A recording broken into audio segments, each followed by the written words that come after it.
3 aid truck கண்டிப்பாக காசாவுக்குள்ளே போனது பத்தாது அப்படின்னு நம்ம சொல்லியிருந்தோம். இன்னும் ஏகப்பட்ட உதவிகள் காசா மக்களுக்கு தேவைப்படும் அப்படிங்கிற அந்த தகவலை இன்னைக்கு இஸ்ரேலை ஒட்டி இருக்கக்கூடிய எல்லா நாடுகளுமே சொல்ல ஆரம்பிச்சிருக்காங்க. இஸ்ரேலை ஒட்டி இருக்கக்கூடிய நாடுகள்னா இஸ்ரேலுடன் நட்புடன் இருந்த நாடுகள். ஸோ இந்த நாடுகள் சொல்கிறதெல்லாம் இஸ்ரேல் இனிமேல் கேட்பாங்களா கேட்க மாட்டாங்களா, இதெல்லாம் ஒரு புறம் இருக்க, இஸ்ரேலுக்கு எதிராக பொருளாதார தடையை போட்டலாமா அப்படின்னு சொல்லி சில நாடுகள் கொஞ்சமாக அப்படியே அவங்களுடைய டிஸ்கஷனை நடத்திட்டு வராங்களாமே. இந்தியா பாகிஸ்தான் இந்த சிக்கலில் முனீர் அவர்களுக்கு உயர் பதவி ஒன்று கொடுக்கப்பட்டிருக்காமே. என்னப்பா இது, தோத்தவங்களுக்கெல்லாம் பதவி கொடுக்குறாங்கன்னா பாகிஸ்தான் முழுவதுமாக பதவி பதவி பதவினே நிறைய பேர் வருவாங்க போலையே இந்தியாவிடம் தோற்பதற்காக. ஏகப்பட்ட செய்திகள் இருக்குது, எல்லா செய்திகளையும் பார்க்க போகிறோம். நான் உங்கள் விக்கி, இது உங்கள் தமிழ் விதை. ஷார்ட்டாக கொஞ்சம் செய்திகள்.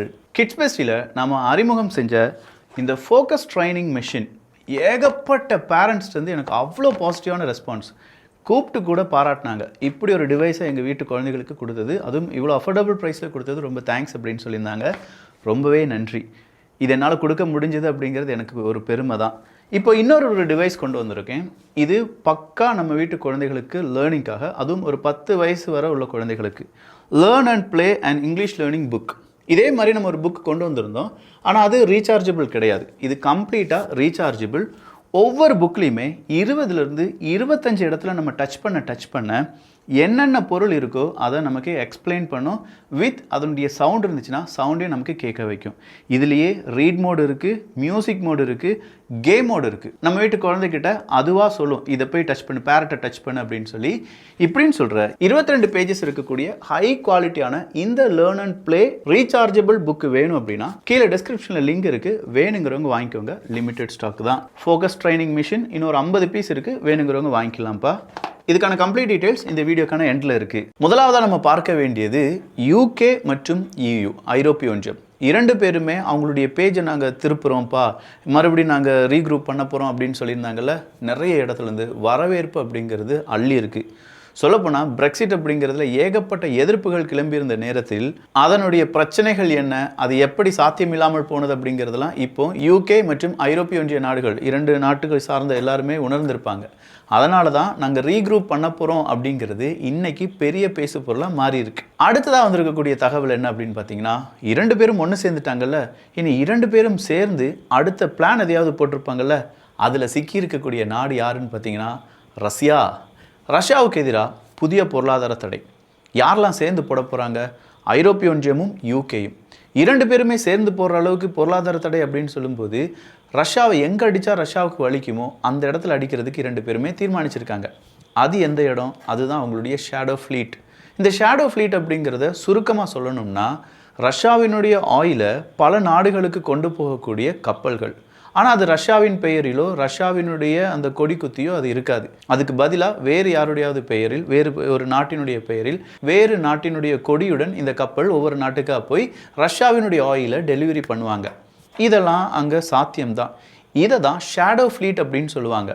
அப்போ இந்த ஷேடோ ஃப்ளீட்டுக்கு எப்படியாவது ஒரு பெரிய பொருளாதார தடையை விதிக்க வேண்டும். இந்த ஷேடோ ஃப்ளீட்டில் ஈடுபடக்கூடிய கப்பல் நிறுவனங்கள், அந்த கப்பல் நிறுவனங்களுக்கு இன்சூரன்ஸ் கொடுக்கக்கூடிய இன்சூரன்ஸ் ஏஜென்சிஸ், அதை எந்தெந்த நாடுகள் அனுமதிக்கிறார்கள் இப்படின்னு சொல்கிறது எல்லாத்தையுமே கண்காணித்து அதற்கு தகுந்தது மாதிரியான பொருளாதார தடையை விதிக்க வேண்டும் அப்படின்னு சொல்லி ஒரு கிரிமினலான யோசனையில் ஐரோப்பிய ஒன்றியமும் UKயும் வந்திருக்குன்னா பார்த்துக்கோங்களேன். ஸோ இவங்க போடக்கூடிய அடுத்த பொருளாதார தடை என்ன அப்படிங்கிறத ரஷ்யா ரொம்ப ஆவலுடன் எதிர்பார்க்கிறார்கள். ரஷ்யாவுக்கு என்னங்க பொருளாதார தடை? இத்தனை நாடுகள் இத்தனை வருடங்களாக பொருளாதார தடை போட்டு 45 நாடுகள் ஒன்றிணைந்து ரஷ்யாவுக்கு எதிராக போர் புரிந்து இன்னும் ரஷ்யாவை வீழ்த்த முடியவில்லை அப்படின்னு சொல்கிறதே இத்தனை நாடுகளுக்கும் அவமானம்தான். நம்முடைய குழந்தைகள் கண்டிப்பாக இந்த யுத்தத்தினுடைய நல்ல வரலாறை படிக்கும்போது, ஏதோ ரொம்ப பெரிய அளவில் பணக்கார நாடுகள் இல்லாட்டி மேன்மையான நாடுகள் அப்படின்னு சொல்லக்கூடிய நாடுகளுடைய வரலாறை நம்ம குழந்தைகள் படிக்கக்கூடாது. நல்ல வரலாறு, நல்ல வரலாற்று ஆய்வாளர்கள் இந்த வரலாறை எழுதும்போது ரஷ்யாவினுடைய பலம் என்ன, மற்ற நாடுகளுடைய பலவீனம் என்ன அப்படிங்கிறத நம்முடைய தலைமுறை புரிந்து கொள்ளும். ஒருவேளை நம்ம வீடியோலாம் அதற்கான ஒரு சின்ன சான்றாக கூட இருக்கலாம். அடுத்ததாக எலன் மஸ்க் அவர்கள் தான். எலன் மஸ்க் அவர்களை பொறுத்த வரைக்கும் டெஸ்லாவினுடைய CEO நீங்கள் இருப்பீங்களா இருக்க மாட்டீங்களா அப்படிங்கிற ஒரு கேள்வி கேட்கப்படுது. அதற்கு எலன் மஸ்க் அவர்கள் யோசிக்காமையே சொல்கிறார், நான் தானே சிஇஓ. இல்லை சார், பங்குகள் ரொம்ப அடிபட்டுட்டு இருக்கு, நீங்கள் வேறு அப்பப்போ அரசியலில் சூடாக ஏதாவது பேசிட்டு போயிடுறீங்க, டோஜ் கமிட்டியில் வேறு இருக்கீங்க, உங்களுக்கு எதிராக ஏகப்பட்ட பேர் இருக்காங்க, எனவே டெஸ்லாவினுடைய பங்குகள் வீழ்ச்சி அடையுது அப்படின்னு சொல்லும்போது, இல்லைங்க, அடுத்த 5 வருஷத்துக்கு நான் தான் இருந்தேன், என் லைஃப் முடிகிற வரைக்கும் நான் தான் இருப்பேன் அப்படிலாம் சொல்லி பெரிய பரபரப்பை கிளப்பி இருக்கிறார் எலன் மஸ்க் அவர்கள். அடுத்ததாக காசா ஸ்டார்வேஷன் அப்படிங்கிறது தான். காசாவில் அங்கே இருக்கக்கூடிய மக்கள் எல்லாருமே பசி பட்டினி பஞ்சத்துடன் இருக்காங்க. அங்கே இருக்கக்கூடிய குழந்தைகள் இன்னும் 2 தினங்களில் அவங்களுக்கு தேவையான உணவுப் பொருள் கிடைக்கவில்லை என்றால் 14,000க்கும் அதிகமான குழந்தைகள் ஒரே நாளில் இறந்து போகிறதுக்கான வாய்ப்புகள் இருக்குது அப்படின்னு சொல்கிறாங்க. இதெல்லாம் நடக்காமல் இருக்கிறதுக்கு இஸ்ரேல் அவங்களுடைய உணவுப் பொருளை இல்லை பல நாட்டினுடைய உதவியை காசா மக்களுக்கு அனுமதிக்க வேண்டும். செக் போஸ்ட் எல்லாமே திறந்து விடணும், அவங்க மேலே எந்த தாக்குதலும் நடத்தக்கூடாது, உதவி செய்ய வரக்கூடிய நாடுகளுக்கு எந்த விதமான உபத்திரவும் செய்யாமல் இருக்கணும். இது எல்லாத்தையுமே இஸ்ரேல் செய்வாங்களா அப்படிங்கிற பெரிய கேள்வி ஒன்று உருவாகி இருக்கு. ஸோ இந்த இடத்துல இஸ்ரேலினுடைய ஒவ்வொரு முடிவுகளும் அங்கே இருக்கக்கூடிய குழந்தைகள், அங்கே இருக்கக்கூடிய பெண்கள், நோயாளிகள் இவங்களுக்கு ரொம்ப பெரிய அளவில் மறுவாழ்வை கொடுக்கக்கூடிய முடிவுகளாக இருப்பதால் பல நாடுகளும் இஸ்ரேலுக்கு கொஞ்சமாக வார்னிங் கொடுத்துட்ருக்காங்க. யூகே வார்னிங் கொடுத்துருக்காங்க. யூகே இஸ்ரேலுக்கு எதிராக ட்ரேட் எல்லாமே நிப்பாட்டணும் அப்படின்னு சொல்லியிருக்காங்க. நாட் ஒன்லி யூகே, ஐரோப்பிய ஒன்றிய நாடுகள் இப்போ இஸ்ரேல் கூட செய்யக்கூடிய பலவிதமான ட்ரேட் எல்லாத்தையுமே மறுபரிசீலனை செய்ய வேண்டும். அங்கே இருக்கக்கூடிய குழந்தைகள், பெண்கள் இவங்களை பாதுகாப்பதற்காக நாம் என்ன செய்ய முடியுமோ அதை எல்லாமே நாம் செய்யணும் அப்படின்னு சொல்லி கேட்டிருக்காங்க. இது எல்லாத்தையும் தாண்டி இஸ்ரேல் மறுபடியும் இன்றைக்கி தாக்குதலை நடத்தியிருக்காங்க. இன்றைக்கி மட்டுமே நடத்தின தாக்குதலில் 85க்கும் அதிகமான மனிதர்கள் கொல்லப்பட்டிருக்கிறார்கள் அப்படிங்கிற ஒரு தகவலும் வெளியாகி இருக்கிறது. கடந்த ஒரு வாரத்தில் மட்டுமே 600க்கும் அதிகமான மனிதர்கள் கொல்லப்பட்டிருக்கிறார்கள். அடுத்ததாக இஸ்ரேல் மேற்கு கரையில் என்ன செய்கிறாங்க அப்படிங்கிற தகவலை கேட்கும்போது மனுஷன் நெஞ்சு எல்லாமே சும்மா பதற ஆரம்பிக்குது. கலெக்டிவ் பனிஷ்மெண்ட் அப்படின்னு சொல்லுவோம் தெரியுமா? அதாவது நம்மலாம் ஸ்கூல் படிக்கும்போது யாராவது ஒரு நபர் பேசிட்டாங்கன்னா ஒட்டுமொத்த அந்த கிளாஸையே எந்திரிச்சு நிற்க வைக்கலாம் செய்வாங்க. யார் பேசினா அப்படின்னு சொல்லுங்கள், இல்லாட்டி எல்லாருமே நில்லுங்க அப்படின்னு சொல்லுவாங்க. ஸோ இதே ஒரு நிலைமை தான் இப்போ மேற்கு கரையில் இருக்கக்கூடிய மக்கள் அனுபவிக்கிறார்கள். இஸ்ரேலை பொறுத்த வரைக்கும் மேற்கு கரையிலிருந்து சின்னதாக ஏதாவது ஒரு துரும்பு அந்த பக்கமாக காசாவுக்கு உதவி செய்வதாக வந்தது என்றால் ஒட்டுமொத்தமாக மேற்கு கரையில் இருக்கக்கூடிய வீடுகள் அங்கே தரைமட்டமாக்கப்படுகின்றன.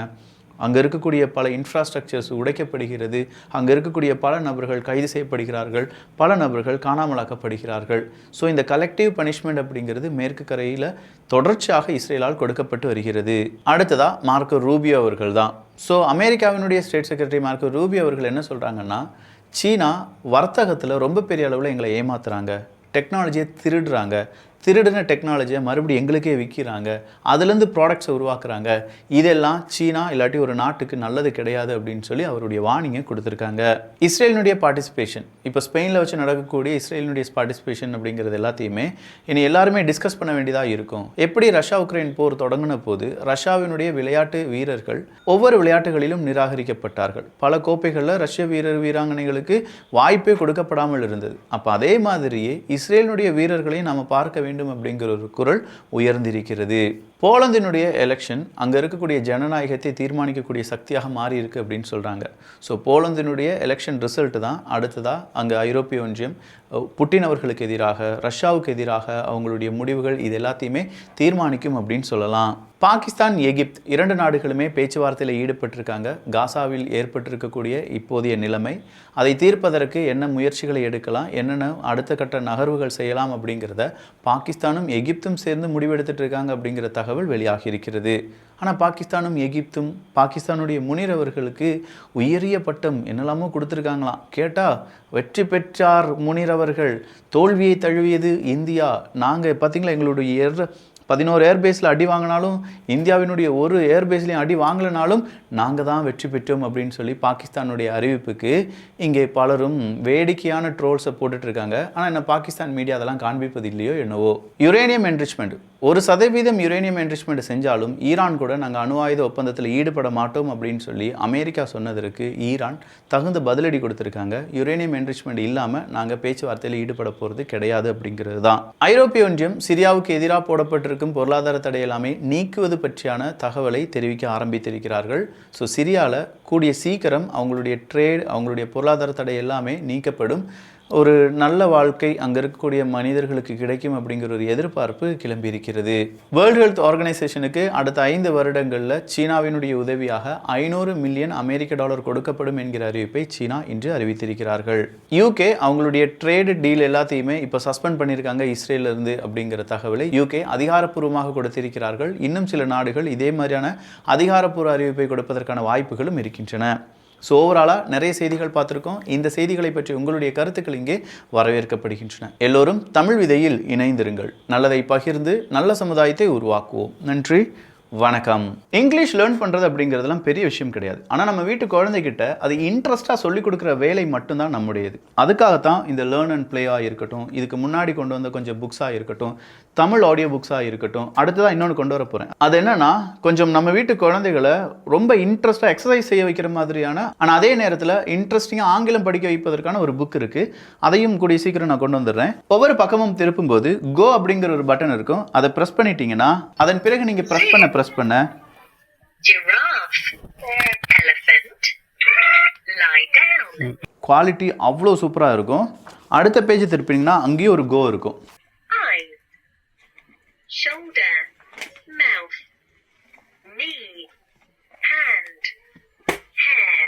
ஸோ இந்த இடத்துல ஜூ இருக்கு, ஓஷன் வேர்ல்டு இருக்கு, 4 சீசன்ஸ் அப்படின்னு சொல்ற சீசன்ஸ் இருக்கு, சிட்டி அண்ட் டிரான்ஸ்போர்ட்டேஷன்ஸ், அடுத்ததா fruits and vegetables, frozen foods, home, body parts, clothes and accessories, அடுத்ததா கிளாஸ் ரூம் இருக்கு, next one play ground, daily conversation, musical instrument. They are play musical instrument. Harp, violin, accordion. இது rechargeable தான். இதை volume increase பண்ணுறது, degrees பண்ணுறது, music mode, game mode எல்லாமே இருக்குது.